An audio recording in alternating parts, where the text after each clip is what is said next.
जब तक ये आतंकवादी गिरफ्तार नहीं हो जाता तब तक इस वीडियो को शेयर करते रहना। दिल्ली के सगरपुर इलाके से दिल दहला देने वाली घटना सामने आई है, जहां पर बजरंग दल का एक नेता विपिन राजपूत खुले तौर पर हथियार लहराता हुआ दिख रहा है। क्या मामला हुआ उसे पहले समझिए।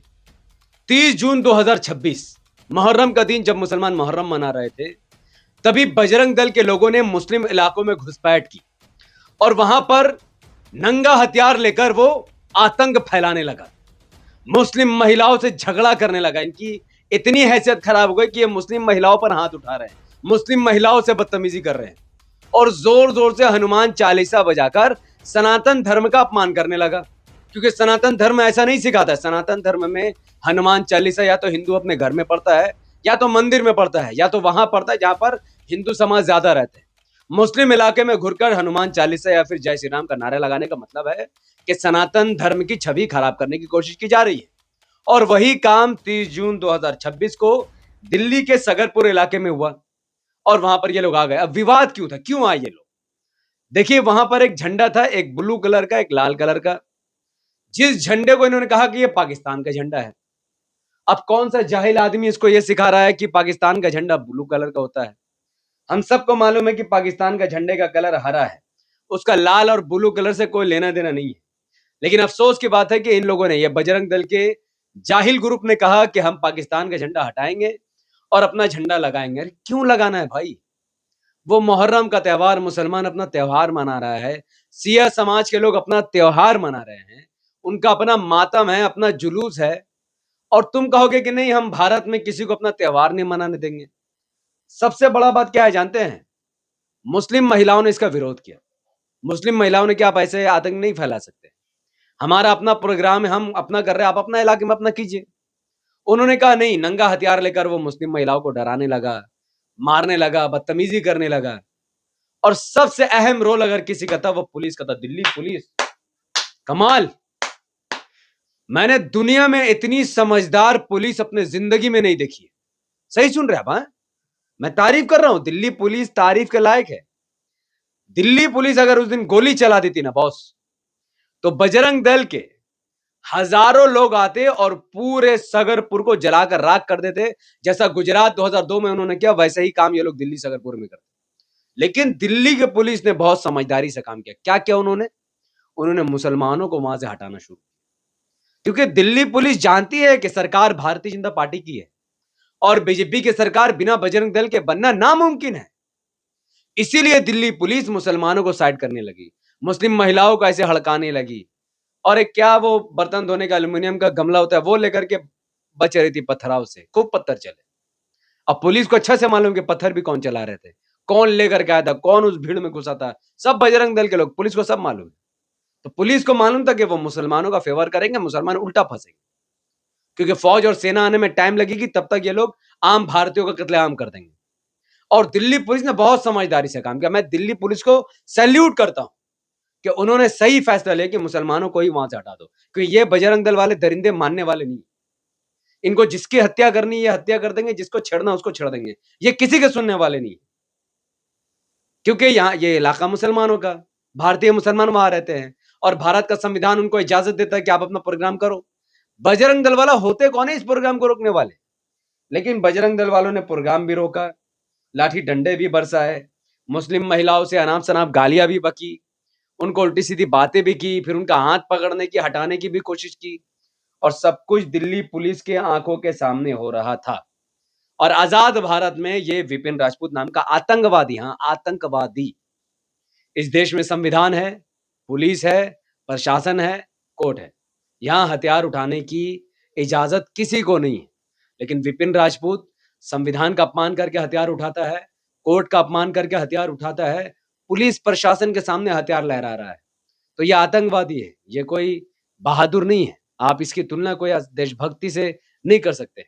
विपिन राजपूत जानता था कि देश की छवि 2014 से लेकर 2026 तक मुसलमानों को मार मार कर देश की छवि खराब कर दी गई विश्व में। और ये जानता था कि इसका वीडियो वायरल होगा और देश की छवि खराब होगी। तो देश की छवि खराब करने वाला ये व्यक्ति है। इसको देश से कोई मोहब्बत नहीं है, संविधान से कोई मोहब्बत नहीं। और हद तो तब हो गई कि रात में भी लाउड स्पीकर लेकर पहुंच गए और खूब जोर जोर से हनुमान चालीसा बजाया। कुछ महिलाएं भी थी और बजरंग दल के लोग भी थे। मैं समझ ही नहीं पा रहा हूँ कि आखिर सनातन धर्म को बदनाम क्यों कर रहे हैं ये लोग?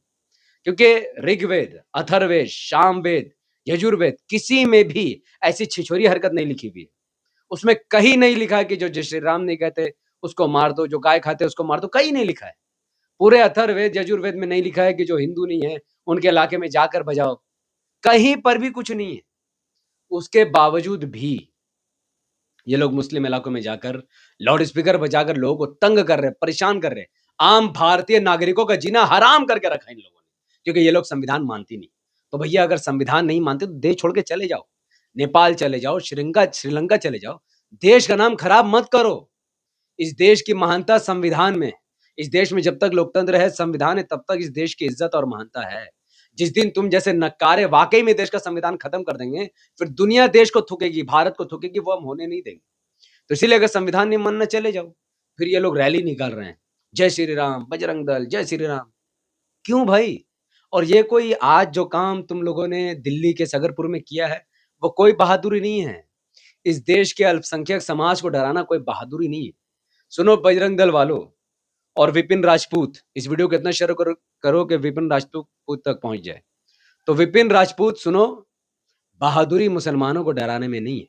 अगर तुम एक मर्द हो, if you are a man, और तुम्हारे अंदर गट्स है, बहादुरी है, तो बहादुरी सरकार के आंख में आंख डाल के सवाल पूछने में दिखाओ। है हिम्मत तो ऐसी रैली निकालो और सरकार से पूछो 15 लाख कहां है हिम्मत तो ऐसी रैली निकालो और मोदी जी से पूछो कि हमें जबरदस्ती 20% एथेनॉल क्यों मिलाकर दे रहे हो। है हिम्मत तो ये रैली नितिन गडकरी के घर के बाहर निकाल के दिखाओ। है हिम्मत तो ये ऐसी रैली मोदी जी का विरोध करके दिखाओ। है हिम्मत तो रोजगार मांगने के लिए ऐसी रैली निकाल कर दिखाओ। है हिम्मत तो इस देश से बलात्कार और भ्रष्टाचार को खत्म करने के लिए ऐसी रैली निकाल कर दिखाओ। है हिम्मत जो ट्रेन लेट चल रहे हैं उसके लिए रैली निकाल कर दिखाओ। है हिम्मत तो देश का जो नाम इस वक्त पूरी दुनिया में खराब हो रहा है उसके खिलाफ रैली निकाल के दिखाओ। हिम्मत है तो सरकार के खिलाफ रैली निकाल के दिखाओ बाबू। ऐसा मारेगा ना पुलिस कि पूरा कूला तुम्हारा सूझ जाएगा। तो अगर तुम्हारे अंदर इतनी हिम्मत और मर्दानगी नहीं है कि तुम सरकार से सवाल पूछ सको, तो भारत के गरीब हिंदुस्तानियों को परेशान क्यों करते हो? क्यों गरीब भारतीयों को मारते हो, पीटते हो? क्यों अपना लाउड स्पीकर लेकर तुम गरीब भारतीयों के इलाकों में जाकर उनको प्रताड़ना देते हो? ये कोई मर्दानगी नहीं है, ये शैतानियत है, ये हैवानियत है। तो तुम पावर में हो तो अस्पताल को बेहतर करके दिखाओ। तुम्हारी मेहनत से ना आज बीजेपी की सरकार है विपिन राजपूत। तो अपने इलाके का एक सरकारी स्कूल, एक सरकारी अस्पताल ठीक करके दिखा दो, तो मैं मान जाऊंगा बजरंग दल वाकई में देशभक्ति वाला ग्रुप है। लेकिन हकीकत यह है कि तुम्हारा उससे कोई लेना देना नहीं है। तुम्हारा मकसद है देश में दंगा फसाद करना, देश की छवि खराब करना। और क्या चाइना पाकिस्तान तुम्हें पैसे दे रहा है ये सब करने के लिए? क्योंकि चाइना पाकिस्तान और अमेरिका ही चाहता है कि देश का विभाजन हो, देश में दंगे हो, हिंदू मुस्लिम लड़े और पूरा फायदा देश के चाइना और पाकिस्तान को मिले। तुम क्यों चाइना और पाकिस्तान के रास्ते पे चल रहे हो भाई? तो मैं UP police, CM Rekha Gupta ji और नरेंद्र मोदी जी से गुजारिश करता हूं, अरेस्ट कीजिए इन जैसे वाहियात लोगों को, अरेस्ट कीजिए जो देश की छवि खराब कर रहे हैं। इस देश में जो भी व्यक्ति एकता और अखंडता को तोड़ेगा, तो भारत न्याय संहिता के अकॉर्डिंग उसे उम्र कैद की सजा मिलनी चाहिए। तो आम भारतीय मुसलमान अपना मुहर्रम मना रहे थे जिसकी इजाजत संविधान देता है। बजरंग दल वालों ने आकर उनके पूरे त्योहार की तहस नहस करके एकता अखंडता को खत्म करने की कोशिश की है। अगर संविधान जिंदा है तो उस पर कार्रवाई कीजिए, और अगर आपको संविधान की नहीं पड़ी है तो हिंदू डिसाइड करेगा संविधान देश में रहेगा नहीं रहेगा, वो हिंदू डिसाइड करेगा। हमारे हाथ में कुछ नहीं है। हम संविधान के लिए बोल सकते हैं, उससे ज्यादा कुछ नहीं कर सकते। जब तक देश का हिंदू महान है तब तक देश में संविधान है। अगर देश का हिंदू ही संविधान खत्म करने में आ जाए तो भारत का 25 करोड़ मुसलमान कुछ नहीं कर सकता है। तो मैं इस वीडियो को अपने देश के महान हिंदुओं के हवाले करता हूं कि क्या वह बजरंग दल के खिलाफ बोलेंगे और विपिन राजपूत के खिलाफ गिरफ्तारी की मांग करेंगे। बहुत बहुत शुक्रिया। इस वीडियो को लाइक, शेयर और कमेंट कीजिए, और हमारे चैनल पर अगर नए थे तो द पॉलिटिकल को सब्सक्राइब करके बेल आइकन को हिट कीजिए। अगर आप सब इस वीडियो को हमारे फेसबुक पेज द पॉलिटिकल पर देख रहे थे तो इसे लाइक और फॉलो करके 5 बड़े ग्रुप में शेयर कीजिए, और मुझे अपनी दुआ में याद रखें। बहुत बहुत शुक्रिया। अस्सलाम वालेकुम रहमतुल्लाहि व बरकात। मैं था मोहम्मद हफीज अंसारी और आप देख रहे थे द पॉलिटिकल। जय हिंद।